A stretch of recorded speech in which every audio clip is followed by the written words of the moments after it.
వాళ్ళకి ఏం తెలియదు అని చెప్పడానికి ఒకటే ప్రామాణికం సార్. కల్వకుంట్ల కవిత లెటర్ రాసినప్పుడు వీళ్ళందరూ ఏమన్నారు, ఆ లెటర్ మా అక్క రాయలేదు, ఆ సంతకం మా అక్కది కాదు అన్నారు.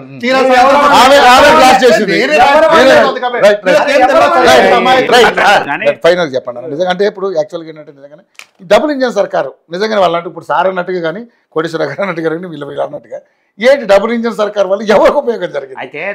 మీరు మాటకు ముందు డబుల్ ఇంజన్ సర్కారు, మాట తర్వాత డబుల్ ఇంజన్ సర్కార్ అంటారు సార్. ఉచిత హామీల పట్ల పూర్తి జాగ్రత్తతో నిబద్ధతతో పనిచేస్తున్నటువంటి పార్టీ భారతీయ జనతా పార్టీ.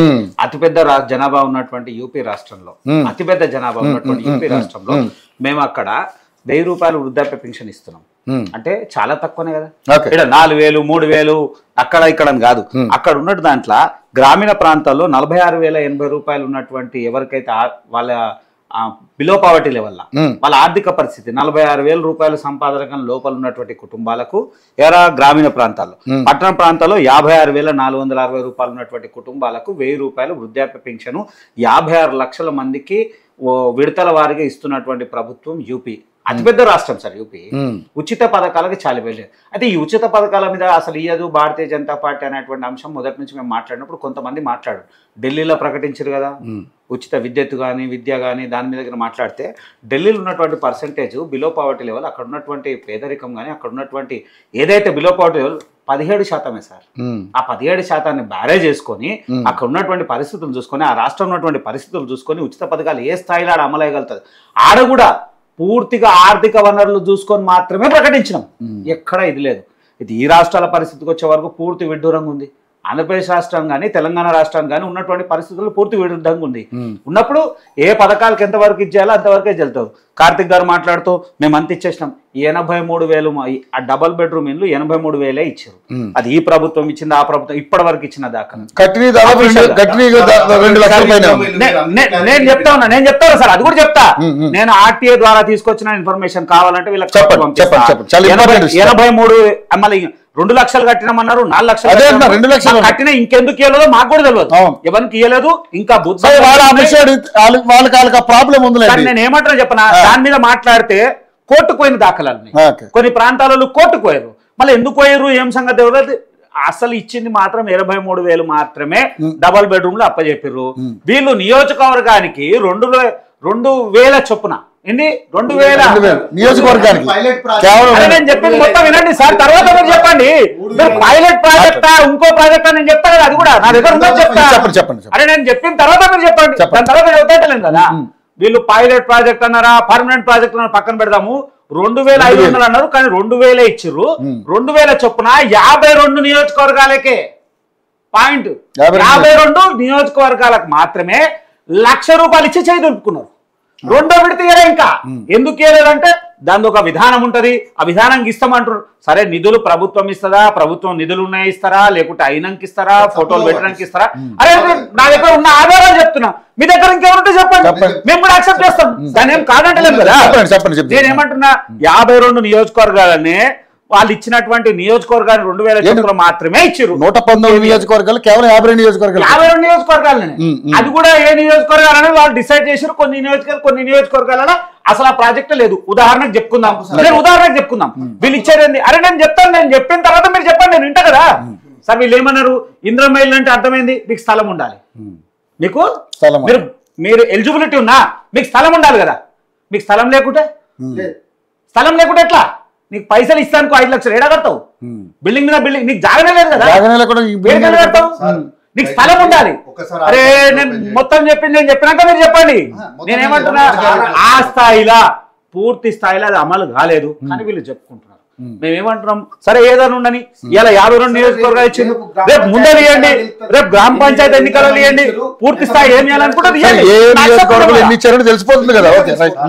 ఇప్పటి వరకు 52 నియోజకవర్గాలు అనేటివి పైలట్ ప్రాజెక్ట్ గా ఎన్నుకున్నటువంటి నియోజకవర్గాలు.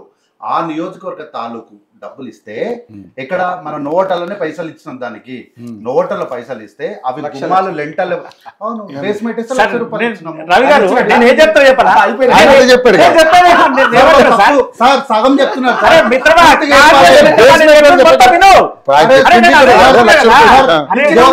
తప్పుదో అంటారు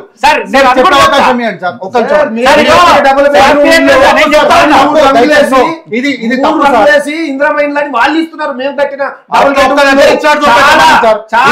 సార్ ఇది వీళ్ళకి ఏం తెలియదు అమ్మాయికి డబుల్ బెడ్రూమ్ సార్ ఇందిరమ్మ ఇళ్లకు దాని నామ్స్ ఏంటి తెలుసా మీకు చెప్తా దాని నామ్ ఏంటి తెలుసా మీరు బేస్మెంట్ లెవెల్ వేస్తే సార్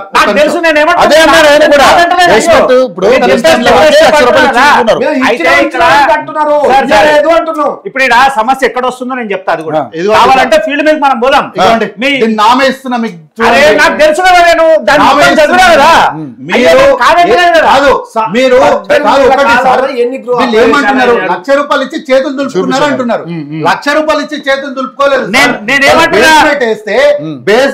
అయిపోయినప్పుడు మీరు అంటున్నా ఈ షెడ్యూల్ నేను కాదంటలేడు కానీ అది కూడా ఎందుకో నేను చెప్తాను మీరు డబ్బులు ఇవ్వండి ఎట్లా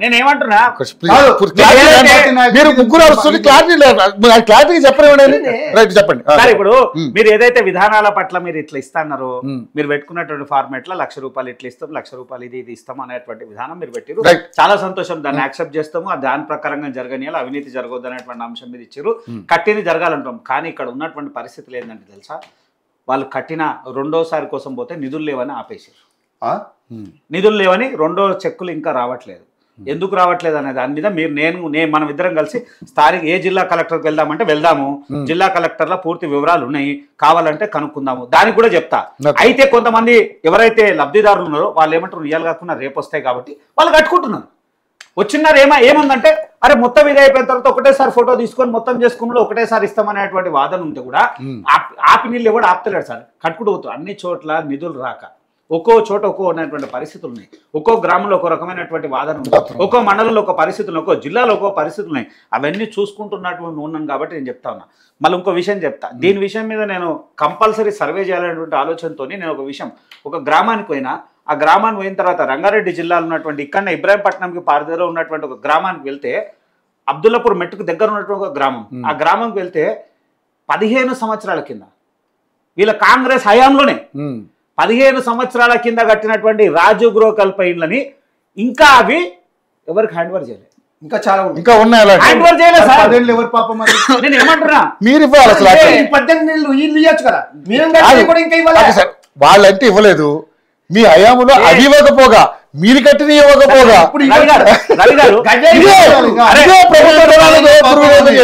ప్రజాధనాన్ని దీని మీద నేను ఏం చేసిన అంటే అన్ని అసలు ఉన్న పరిస్థితులు ఏంది అసలు ఈ డబుల్ బెడ్రూమ్ లేని వీళ్ళు చేస్తున్నది ఏంది గత ప్రభుత్వం ఏం చేసింది ఇప్పుడు ప్రభుత్వం ఏం చేస్తుంది అని చెప్పి చూస్తూ ఉంటే చాలా వరకు కట్టిన చోట్ల వాళ్ళు 10 ఏళ్ళ నుండి ఎవరికి హ్యాండ్ ఓవర్ చేయలేదు కట్టిన దాంట్లో వీళ్ళు కూడా హ్యాండ్ ఓవర్ చేయలేదు ఇంకా ఈ రాష్ట్రంలో దగ్గర 3 నుంచి 5 లక్షల ఇండ్లు హ్యాండ్ ఓవర్ చేయకుండా ఉన్నాయి అవి నాకు తెలిసి ఇప్పుడు ప్రతి పార్టీ కూడా ప్రచారాలకు దిగుతుంది కాబట్టి ఎక్కడెక్కడ ఏమన్నది క్లారిటీ వస్తుంది రైట్ కోటేశ్వర గారు సార్ కోటేశ్వర గారు ఇప్పుడు సరే ఈ ఎన్నికలు ఎలా ఉన్నాయి కానీ ఈయన ఫోన్ ట్యాపింగ్ విషయంలో కూడా ఒక ఇందాక మిమ్మల్ని అడుగుదాం అనుకున్నా సరే ఎక్కువ టైం తీసుకున్నాం ఫోన్ ట్యాపింగ్ విషయంలో మన ఏంటి సార్ ఇక్కడ నిజంగానే కేసీఆర్ గారు ఫోన్ ట్యాపింగ్ చేయించారా లేదా లేకపోతే ఇప్పుడు మళ్ళీ ఏదైతే కేసీఆర్ గారు బీఆర్ఎస్ పార్టీ నాయకులు ఏమంటున్నారంటే ఎవరన్నా చేయంతారు ఇప్పుడు రేవంత్ రెడ్డి కూడా చేయంతారు అన్న వాదనకి మీరు ఏంటి సార్ మీ సమాధానం ఏంటి ఫైనల్గా చెప్పండి కేసీఆర్